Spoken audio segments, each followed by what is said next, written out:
ആത്മഭാരം എൻ്റെ ഉള്ളിൽ വർദ്ധിച്ചിടുന്നേ.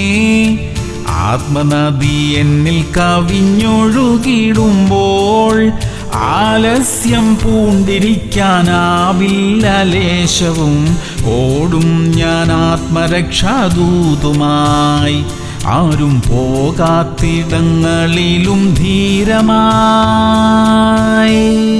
മത്തായി 10:8. രോഗികളെ സൗഖ്യമാക്കുവിൻ, മരിച്ചവരെ ഉയർപ്പിപ്പിൻ, സൗജന്യമായി നിങ്ങൾക്ക് ലഭിച്ചു, സൗജന്യമായി കൊടുപ്പിൻ. പ്രിയമുള്ളവരെ, യേശു കർത്താവ് പറഞ്ഞു, വിശ്വസിക്കുന്നവരാൽ ഈ അടയാളങ്ങൾ നടക്കും. ഇത് നമ്മിലൂടെ സംഭവിക്കേണ്ട കാര്യമാണ്. അതിനുള്ള അധികാരം കർത്താവ് നമുക്ക് തന്നിട്ടുണ്ട്. അത്ഭുതങ്ങളും അടയാളങ്ങളും സംഭവിക്കുന്ന ശുശ്രൂഷ നമ്മിലൂടെ വെളിപ്പെടാൻ വേണ്ടി ആഗ്രഹിക്കണം. അതിനായി പ്രാർത്ഥിക്കണം, അതിനായി ഒരുങ്ങണം. ദൈവം വൻ കാര്യങ്ങൾ നമ്മിലൂടെ പ്രവർത്തിക്കും. പ്രാർത്ഥിക്കാം. സ്വർഗീയ പിതാവേ, വിശ്വസിക്കുന്നവരിലൂടെ സംഭവിക്കാൻ പോകുന്ന അത്ഭുതങ്ങളും അടയാളങ്ങളും ഞങ്ങളിലൂടെ അങ്ങ് പ്രവർത്തിക്കണമേ അപ്പാ. അതിനായി ഞങ്ങളെ ഒരുക്കണമേ. അതിനുള്ള വിശ്വാസം ഞങ്ങളുടെ ഉള്ളിൽ തരണമേ കർത്താവേ. യേശു ക്രിസ്തുവിന്റെ നാമത്തിൽ തന്നെ. ആമേൻ, ആമേൻ, ആമേൻ.